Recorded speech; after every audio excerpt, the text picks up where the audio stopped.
ಅಸ್ಸಲಾಮು ಅಲೈಕುಂ ವರಹಮತುಲ್ಲಾಹಿ ವಬರಕಾತು.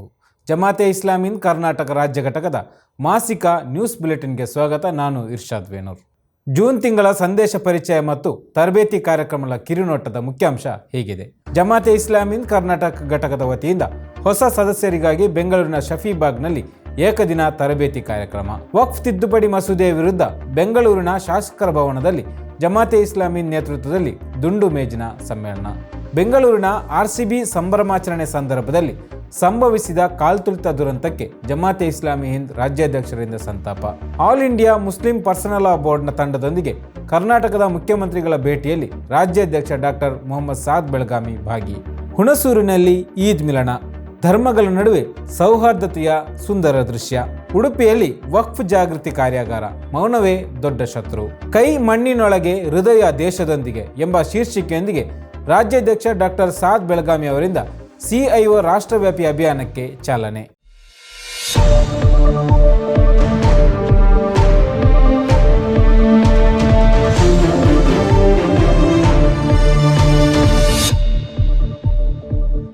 ಈಗ ಸುದ್ದಿಯ ವಿವರ. ಬೆಂಗಳೂರಿನ ಶಫೀಬಾಗ್ನಲ್ಲಿ ಜಮಾತೆ ಇಸ್ಲಾಮಿ ಹಿಂದ್ನ ಹೊಸ ಸದಸ್ಯರಿಗಾಗಿ ಒಂದು ದಿನದ ತರಬೇತಿ ಸಮ್ಮೇಳನವನ್ನು ಆಯೋಜಿಸಲಾಗಿತ್ತು. ಈ ಸಭೆಯಲ್ಲಿ ರಾಜ್ಯ ಸಹ ಕಾರ್ಯದರ್ಶಿ ಮೌಲಾನಾ ಉಬೈದುಲ್ಲಾ ಉಮರಿ ಅವರು ಆಕರ್ಷಕ ಕುರಾನ್ ಉಪನ್ಯಾಸದೊಂದಿಗೆ ಕಾರ್ಯಕ್ರಮವನ್ನು ಆರಂಭಿಸಿದರು. ತದನಂತರ ರಾಜ್ಯಾಧ್ಯಕ್ಷ ಡಾಕ್ಟರ್ ಸಾದ್ ಬೆಳಗಾವಿ ಅವರು ಜಮಾತೆ ಇಸ್ಲಾಮಿ ಹಿಂದ್ನ ಧ್ಯೇಯೋದ್ದೇಶ ಹಾಗೂ ಕಾರ್ಯವಿಧಾನದ ಬಗ್ಗೆ ದಿಕ್ಸೂಚಿ ಭಾಷಣ ಮಾಡಿದರು. ಸಾಮೂಹಿಕ ಜೀವನದ ಪ್ರಮುಖ ಅಂಶಗಳಾದ ಸಹೋದರತೆ, ಸಮಾಲೋಚನೆ, ಶಿಸ್ತು, ಕಾರ್ಯಯೋಜನೆ, ಮೌಲ್ಯಮಾಪನ ಹಾಗೂ ಹೊಣೆಗಾರಿಕೆಯ ಕುರಿತು ಚರ್ಚಾಕೂಟವನ್ನು ಆಯೋಜಿಸಲಾಗಿತ್ತು. ಈ ಚರ್ಚೆಯ ಅಧ್ಯಕ್ಷತೆಯನ್ನು ರಾಜ್ಯ ಸಲಹಾ ಸಮಿತಿಯ ಸದಸ್ಯರಾದ ಅತರುಲ್ಲಾ ಶರೀಫ್ ಅವರು ವಹಿಸಿದ್ದರು.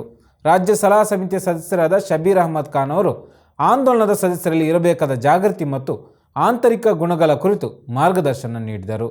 ರಾಜ್ಯ ಕಾರ್ಯದರ್ಶಿ ಮೊಹಮ್ಮದ್ ಯೂಸುಫ್ ಕನ್ನಿ ಅವರು ಮೂಲಭೂತ ಹಾಗೂ ಕಡ್ಡಾಯ ಕೆಲಸ ಕಾರ್ಯಗಳ ಬಗ್ಗೆ ಮಾರ್ಗದರ್ಶನ ನೀಡಿದರು. ಸಮ್ಮೇಳನವು ರಾಜ್ಯಾಧ್ಯಕ್ಷರ ಸಮಾರೋಪ ಭಾಷಣ ಹಾಗೂ ಪ್ರಾರ್ಥನೆಯೊಂದಿಗೆ ಮುಕ್ತಾಯ ಕಂಡಿತು. ಬೆಂಗಳೂರಿನ ಶಾಸಕರ ಭವನದ ಸಭಾಂಗಣದಲ್ಲಿ all India Muslim personal law board ಕರ್ನಾಟಕದ ಆಶ್ರಯದಲ್ಲಿ ಸೇವ್ ವಕ್ಫ್ ಸೇವ್ ಕಾನ್ಸ್ಟಿಟ್ಯೂಷನ್ ಎಂಬ ಶೀರ್ಷಿಕೆಯಡಿಯಲ್ಲಿ ವಕ್ಫ್ ತಿದ್ದುಪಡಿ ಮಸೂದೆಯ ವಿರುದ್ಧ ದುಂಡು ಮೇಜಿನ ಸಮ್ಮೇಳನವನ್ನು ಆಯೋಜಿಸಲಾಗಿತ್ತು.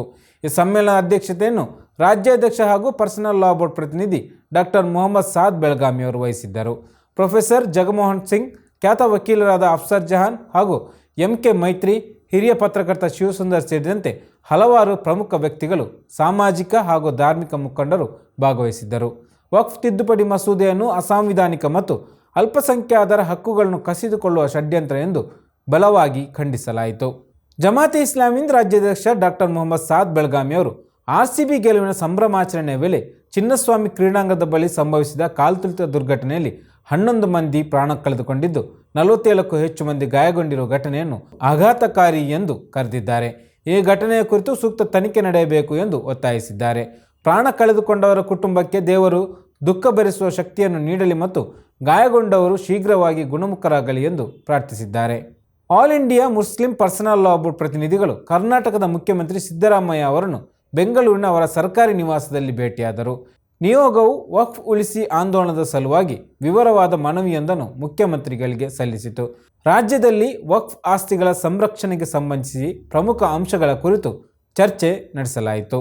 ರಾಜ್ಯದ ವಿವಿಧ ಜಿಲ್ಲೆಗಳಲ್ಲಿ all India Muslim personal law ಬೋರ್ಡ್ನ ಕರೆಯ ಮೇರೆಗೆ ಜಿಲ್ಲಾಧಿಕಾರಿಗಳ ಮೂಲಕ ರಾಷ್ಟ್ರಪತಿಗಳಿಗೆ ಮನವಿ ಸಲ್ಲಿಸಲಾಯಿತು.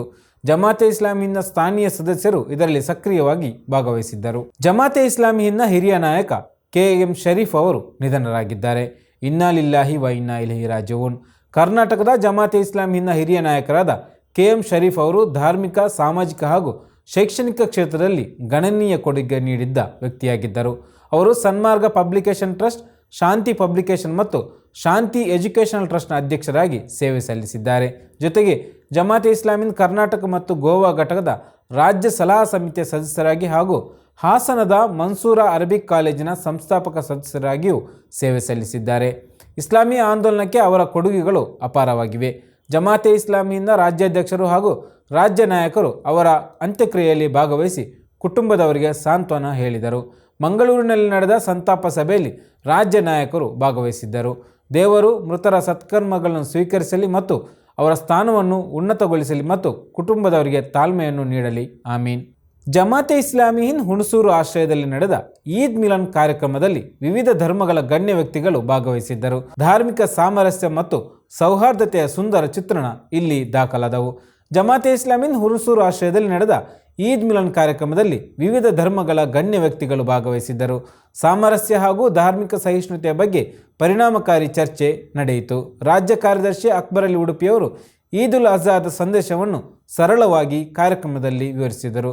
ಕಾರ್ಯಕ್ರಮದಲ್ಲಿ ಶ್ರೀ ಶ್ರೀ ನಟರಾಜ ಮಹಾಸ್ವಾಮಿ, ಫಾದರ್ ಜಾನ್ ಮಾರ್ಟಿನ್ ಸೇರಿದಂತೆ ವಿವಿಧ ಧರ್ಮಗಳ ಗುರುಗಳು ಸಾಮಾಜಿಕ ಸಾಮರಸ್ಯ ಮತ್ತು ಆಧ್ಯಾತ್ಮಿಕ ಉನ್ನತಿಯ ಅಗತ್ಯತೆ ಬಗ್ಗೆ ಒತ್ತಿ ಹೇಳಿದರು. ತುಮಕೂರು ಜಿಲ್ಲೆಯ ಜಮಾತೆ ಇಸ್ಲಾಮಿ ಹಿಂದ್ ಸದಸ್ಯರಿಗಾಗಿ ತರಬೇತಿ ಸಮ್ಮೇಳನ ಆಯೋಜಿಸಲಾಗಿತ್ತು. ಇದರಲ್ಲಿ ರಾಜ್ಯಾಧ್ಯಕ್ಷ ಡಾಕ್ಟರ್ ಮೊಹಮ್ಮದ್ ಸಾದ್ ಬೆಳಗಾವಿ ಅವರು ಅಧ್ಯಕ್ಷತೆ ವಹಿಸಿದ್ದರು. ಇದೇ ಸಂದರ್ಭದಲ್ಲಿ ಜಮಾತೆ ಇಸ್ಲಾಮಿ ಹಿಂದ್ ತುಮಕೂರು ವತಿಯಿಂದ ಸ್ಥಳೀಯ ವೈದ್ಯರೊಂದಿಗೆ ವಿಶೇಷ ಸಭೆಯನ್ನು ಆಯೋಜಿಸಲಾಗಿತ್ತು.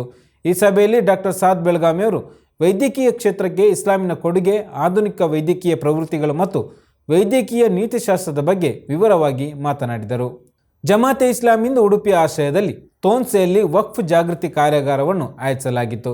ಇದರಲ್ಲಿ ವಕೀಲರು, ಪತ್ರಕರ್ತರು, ಧಾರ್ಮಿಕ ವಿದ್ವಾಂಸರು, ವಿದ್ಯಾರ್ಥಿಗಳು, ಮಹಿಳೆಯರು ಮತ್ತು ಯುವ ಕಾರ್ಯಕರ್ತರು ಉತ್ಸಾಹದಿಂದ ಭಾಗವಹಿಸಿದ್ದರು. ಹಿರಿಯ ಪತ್ರಕರ್ತ ಶಿವಸುಂದರ್ ಅವರು ಸಂವಿಧಾನದ ದೃಷ್ಟಿಯಿಂದ ವಕ್ಫ್ ತಿದ್ದುಪಡಿ ಮಸೂದೆಯ ಅಪಾಯಕಾರಿ ಅಂಶಗಳನ್ನು ವಿವರಿಸಿ ಈ ಅನ್ಯಾಯದ ಕುರಿತು ಮೌನವೇ ನಮ್ಮ ದೊಡ್ಡ ಶತ್ರು ಎಂದು ಎಚ್ಚರಿಕೆ ನೀಡಿದರು. ಈ ಸಂದರ್ಭದಲ್ಲಿ ವಕ್ಫ್ ಮಂಡಳಿಯ ಮಾಜಿ ಸಿಇಒ ಮುಜೀಬುಲ್ಲಾ ಜಾಫರಿ ಅವರು ಉಮೀದ್ ಪೋರ್ಟಲ್ನ ವಿಷಯಗಳ ಕುರಿತು ತರಬೇತಿ ನೀಡಿದರು. ವಕ್ಫ್ ಆಸ್ತಿಗಳ ಮೇಲಿನ ಅಕ್ರಮ ಒತ್ತುವರಿ, ಕಳಪೆ ನಿರ್ವಹಣೆ ಮತ್ತು ಮಂಡಳಿಯ ವೈಫಲ್ಯದಂಥ ವಿಷಯಗಳ ಕುರಿತು ಪ್ರಾಯೋಗಿಕ ಸಲಹೆಗಳನ್ನು ಮಂಡಿಸಲಾಯಿತು. ರಾಜ್ಯ ಕಾರ್ಯದರ್ಶಿ ಮೊಹಮ್ಮದ್ ಯೂಸುಫ್ ಕನ್ನಿ ಅವರು ಈ ಕಾರ್ಯಕ್ರಮದಲ್ಲಿ ಉಪಸ್ಥಿತರಿದ್ದರು. ಜಮಾತೆ ಇಸ್ಲಾಮಿ ಹಿಂದ್ ಹರಿಹರ ಮತ್ತು ರಾಬಿತೆ ಮಿಲ್ಲತ್ನ ಸಹಯೋಗದೊಂದಿಗೆ ಪ್ರಶಾಂತ್ ನಗರದ ಮಸೀದಿಯಲ್ಲಿ ಈದ್ ಉಲ್ ಅಜಾದ ಸಂದರ್ಭದಲ್ಲಿ ಈದ್ ಮಿಲನ್ ಮತ್ತು ಮಸೀದಿ ದರ್ಶನ ಕಾರ್ಯಕ್ರಮವನ್ನು ಆಯೋಜಿಸಲಾಗಿತ್ತು. ನಗರದ ವಿವಿಧ ಗಣ್ಯ ವ್ಯಕ್ತಿಗಳು ಈ ಕಾರ್ಯಕ್ರಮದಲ್ಲಿ ಭಾಗವಹಿಸಿದ್ದರು. ಜಮಾತೆ ಇಸ್ಲಾಮಿ ಹಿಂದ್ ರಾಜ್ಯ ಕಾರ್ಯದರ್ಶಿ ಅಕ್ಬರ್ ಅಲಿ ಉಡುಪಿಯವರು ಈ ಸಂದರ್ಭದಲ್ಲಿ ಪ್ರವಚನ ನೀಡಿದರು. ಕಾರ್ಯಕ್ರಮದಲ್ಲಿ ಮಾಜಿ ಶಾಸಕರಾದ ಎಸ್ ರಾಮಪ್ಪ, ಶಂಕರ್ ಕಾತವಾಕರ್, ರಾವಣ ಸಿದ್ದಪ್ಪ, ಎಚ್ ಸುರೇಶ್, ಚಂದ್ರಪ್ಪ ಹೊಳಿಕಟ್ಟೆ ಮತ್ತು ಸಾಮಾಜಿಕ ಕಾರ್ಯಕರ್ತ ಆಜು ಸೇರಿದಂತೆ ಪ್ರಭಾವಿ ವ್ಯಕ್ತಿಗಳು ಭಾಗವಹಿಸಿದ್ದರು. ಜಮಾತೆ ಇಸ್ಲಾಮಿ ಹಿಂದ್ ಕರ್ನಾಟಕದ ಮಡಿಕೇರಿ ಘಟಕದ ಮಹಿಳಾ ಘಟಕವು ನಗರದ ಪ್ರಸಿದ್ಧ ಲೇಖಕಿ ಮತ್ತು ಬೂಕರ್ ಪ್ರಶಸ್ತಿ ವಿಜೇತೆ ದೀಪಾ ಬಸ್ತಿಯವರನ್ನು ಅವರ ನಿವಾಸದಲ್ಲಿ ಭೇಟಿಯಾಗಿ ಶಾಲ್ ಹೊದಿಸಿ ಅಭಿನಂದನೆ ಸಲ್ಲಿಸಲಾಯಿತು. ಜಮಾತೆ ಇಸ್ಲಾಮಿ ಹಿಂದ್ ಆಟಿನಗರದ ವತಿಯಿಂದ HRD ವಿಭಾಗದ ಸಹಯೋಗದೊಂದಿಗೆ ಕಾರ್ಯಕರ್ತರಿಗಾಗಿ ಲೈಫ್ ಲಾಂಗ್ ಲರ್ನಿಂಗ್ ಕುರಿತ ತರಬೇತಿ ಕಾರ್ಯಾಗಾರವನ್ನು ಆಯೋಜಿಸಲಾಗಿತ್ತು. ಡಾಕ್ಟರ್ ಸೈಯದ್ ಕಾಜಿಮ್ ಅವರು HRD ಮಾದರಿಗಳ ಕುರಿತು ವಿವರವಾಗಿ ಮಾತನಾಡಿದರು. ಲೈಕುಲ್ಲಾ ಖಾನ್ ಮನ್ಸೂರಿ ಅವರು ಇಸ್ಲಾಮಿನಲ್ಲಿ HRDಯ ಪ್ರಾಮುಖ್ಯತೆಯ ಕುರಿತು ಉಪನ್ಯಾಸ ನೀಡಿದರು. ಕಾರ್ಯಾಗಾರದಲ್ಲಿ HRD ಕೈಪಿಡಿಯ ಪರಿಚಯ, ಸ್ವಯಂ ಮೌಲ್ಯಮಾಪನ ಪ್ರಶ್ನಾವಳಿ ಮತ್ತು ಕಲಿಕೆಯ ಉತ್ಸಾಹವನ್ನು ಉತ್ತೇಜಿಸುವ ಚಟುವಟಿಕೆಗಳ ಕುರಿತು ಪ್ರಾಯೋಗಿಕ ಮಾಹಿತಿಯನ್ನು ನೀಡಲಾಯಿತು. ಕೈ ಮಣ್ಣಿನೊಳಗೆ ಹೃದಯ ದೇಶದೊಂದಿಗೆ ಅಭಿಯಾನದ ಲಾಂಛನ ಬಿಡುಗಡೆ ಕಾರ್ಯಕ್ರಮವನ್ನು ಜಮಾತೆ ಇಸ್ಲಾಮಿ ಹಿಂದ್ ರಾಜ್ಯಾಧ್ಯಕ್ಷ ಡಾಕ್ಟರ್ ಮೊಹಮ್ಮದ್ ಸಾದ್ ಬೆಳಗಾವಿ ಅವರು ನೆರವೇರಿಸಿದರು. ಕೈ ಮಣ್ಣಿನೊಳಗೆ ಹೃದಯ ದೇಶದೊಂದಿಗೆ ಅಭಿಯಾನದ ಲಾಂಛನವನ್ನು ಬಿಡುಗಡೆಸಿದಂತೆ ಮಾತನಾಡಿದ ಅವರು, ಚಿಲ್ಡ್ರನ್ಸ್ ಇಸ್ಲಾಮಿಕ್ ಆರ್ಗನೈಸೇಷನ್ ವತಿಯಿಂದ ರಾಷ್ಟ್ರವ್ಯಾಪಿ ಅಭಿಯಾನದ ಭಾಗವಾಗಿ 10 ಲಕ್ಷ ಮರಗಳನ್ನು ನೆಡುವ ಬೃಹತ್ ಗುರಿಯನ್ನು ಹೊಂದಲಾಗಿದೆ ಎಂದು ವಿವರಿಸಿದರು. ಈ ಸಂದರ್ಭದಲ್ಲಿ ಅಭಿಯಾನದ ಪ್ರಚಾರ ವಿಡಿಯೋವನ್ನು ಬಿಡುಗಡೆಗೊಳಿಸಲಾಯಿತು. ಸದ್ಭಾವನಾ ಮಂಚಿನಿಂದ ಬೀದರ್ನಲ್ಲಿ ಶಾಂತಿ, ಒಗ್ಗಟ್ಟು ಮತ್ತು ಸಾಮರಸ್ಯವನ್ನು ಉತ್ತೇಜಿಸುವ ಸಲುವಾಗಿ ಕಾಲ್ನಡಿಗೆ ಜಾಥಾವನ್ನು ಆಯೋಜಿಸಲಾಗಿತ್ತು. ಈ ಜಾಥಾದಲ್ಲಿ ಸಮಾಜದ ವಿವಿಧ ವರ್ಗಗಳ ಜನರು ಭಾಗವಹಿಸಿದ್ದರು. ದೇಶ ಮತ್ತು ರಾಜ್ಯದಲ್ಲಿ ಇತ್ತೀಚಿನ ಧರ್ಮ ಮತ್ತು ಜಾತಿಯ ಆಧಾರಿತ ದ್ವೇಷ, ತಾರತಮ್ಯ, ಗುಂಪು ಹತ್ಯೆ, ಆರ್ಥಿಕ ಬಹಿಷ್ಕಾರ ಹಾಗೂ ಕೋಮು ಗಲಭೆಗಳಂತಹ ಸಾಮಾಜಿಕ ಅನಿಷ್ಟ ಘಟನೆಗಳು ಸಮಾಜವನ್ನು ನೈತಿಕ ಮತ್ತು ಸಾಮಾಜಿಕವಾಗಿ ಅಧಪತನಕ್ಕೆ ತಳ್ಳುತ್ತಿದೆ. ಇವುಗಳನ್ನು ತಡೆಯಲು ಸರ್ಕಾರ ಕ್ರಮ ಕೈಗೊಳ್ಳಬೇಕು ಎಂದು ಜಿಲ್ಲಾಧಿಕಾರಿಗಳಿಗೆ ಮನವಿ ಸಲ್ಲಿಸಲಾಯಿತು. ಸಾಲಿಡಾರಿಟಿ ಯೂತ್ ಮೂವ್ಮೆಂಟ್ ಕರ್ನಾಟಕದ ಆಶ್ರಯದಲ್ಲಿ ದಕ್ಷಿಣ ಕರ್ನಾಟಕ ಭಾಗದ ನಾಯಕರ ಸಭೆಯು ಜೂನ್ 21ರಂದು ಮೈಸೂರಿನಲ್ಲಿ ನಡೆಯಿತು. ಈ ಸಭೆಯಲ್ಲಿ ರಾಜ್ಯಾಧ್ಯಕ್ಷ ಡಾಕ್ಟರ್ ಮೊಹಮ್ಮದ್ ಸಾದ್ ಬೆಳಗಾವಿ, ರಾಜ್ಯ ಸಲಹಾ ಸಮಿತಿಯ ಸದಸ್ಯ ಅತರುಲ್ಲಾ ಶರೀಫ್, ಸಾಲಿಡಾರಿಟಿ ಕರ್ನಾಟಕ ರಾಜ್ಯಾಧ್ಯಕ್ಷ ಡಾಕ್ಟರ್ ನಸೀಮ್ ಅಹಮದ್, ಯಾಸೀನ್ ಕೋಡಿಬೆಂಗ್ರೆ, ಮಾಜ್ ಮುನಿಯಾರ್ ಮತ್ತು ಮೌಲಾನಾ ಉಬೈದುಲ್ಲಾ ಉಮ್ರಿ ಅವರು ಸಭಿಕರನ್ನು ಉದ್ದೇಶಿಸಿ ಮಾತನಾಡಿದರು. ಉತ್ತರ ಕರ್ನಾಟಕ ಭಾಗದ 2ನೇ ಸಭೆಯು ಜೂನ್ 29ರಂದು ಬೆಳಗಾವಿಯಲ್ಲಿ ನಡೆಯಿತು. ಇದರಲ್ಲಿ ರಾಜ್ಯಾದ್ಯಂತ ಯುವ ನಾಯಕರು ಭಾಗವಹಿಸಿದ್ದರು. ಈ ಸಂದರ್ಭದಲ್ಲಿ ಜಮಾತೆ ಇಸ್ಲಾಮಿ ಇದರ ರಾಷ್ಟ್ರೀಯ ಸಲಹಾ ಸಮಿತಿ ಸದಸ್ಯರಾದ ಜನಾಬ್ ಇಕ್ಬಾಲ್ ಮುಲ್ಲಾ, ರಾಜ್ಯ ಕಾರ್ಯದರ್ಶಿ ಲಬೀದ್ ಶಾಫಿ, ರಜಾಕ್ ಉಸ್ತಾದ್, ಡಾಕ್ಟರ್ ನಸೀಮ್ ಅಹಮದ್, ಮೌಲಾನಾ ಉಬೈದುಲ್ಲಾ ಉಮ್ರಿ ಮದನಿ ಮತ್ತು ಐಟಾ ಇದರ ಜನರಲ್ ಸೆಕ್ರೆಟರಿ ಮುಖ್ತಾರ್ ಅಹಮದ್ ಕೊತ್ವಾಲ್ ಅವರು ಸಭಿಕರನ್ನುದ್ದೇಶಿಸಿ ಮಾತನಾಡಿದರು. ಈ ಸಭೆಯು ಯುವ ನಾಯಕರಿಗೆ ಸ್ಫೂರ್ತಿ ಮತ್ತು ಹುಮ್ಮಸ್ಸನ್ನು ನೀಡುವಲ್ಲಿ ಯಶಸ್ವಿಯಾಯಿತು. ಜಮಾತೆ ಇಸ್ಲಾಮಿಯಿಂದ ಅರಬಿಕ್ ಕಾಲೇಜ್ ವತಿಯಿಂದ ಸಂಚಾಲಕಿಯರಿಗಾಗಿ ಒಂದು ದಿನದ ಓರಿಯೆಂಟೇಷನ್ ಕಾರ್ಯಕ್ರಮವನ್ನು ಜೂನ್ 28ರಂದು ಶಫಿಬಾಗ್ನ ಜೆನಿತ್ ಅಕಾಡೆಮಿಯಲ್ಲಿ ಯಶಸ್ವಿಯಾಗಿ ನಡೆಸಲಾಯಿತು. ಕಾರ್ಯಕ್ರಮದಲ್ಲಿ ನಾಯಕತ್ವ ಮತ್ತು ವ್ಯಕ್ತಿತ್ವ ವಿಕಾಸದ ಕುರಿತು ಉಪನ್ಯಾಸವನ್ನು ನೀಡಲಾಯಿತು. ಶಾಖೆಯ 24 ಸಂಚಾಲಕಿಯರು ಸಕ್ರಿಯವಾಗಿ ಭಾಗವಹಿಸಿದ್ದರು. ಕಾರ್ಯಕ್ರಮದಲ್ಲಿ ಸಾಲಿಹಾ ತಬಸುಮ್, ಸ್ಥಾನೀಯ ಅಧ್ಯಕ್ಷ ಜಫರ್ ಹಸನ್, ಇಕ್ಬಾಲ್ ಅಹ್ಮದ್, ನೂರ್ ಹಸನ್, ನವೀದ್ ಫೈಜಿ, ಸದರುಲ್ಲಾ ಖಾನ್, ಹುಸೇನ್ ಶರೀಫ್, ಡಾಕ್ಟರ್ ಮಂಜೂರ್ ಮತ್ತು ಅಫ್ರೋಜ್ ಸುಲ್ತಾನ ಸಭಿಕರನ್ನುದ್ದೇಶಿಸಿ ಮಾತನಾಡಿದರು.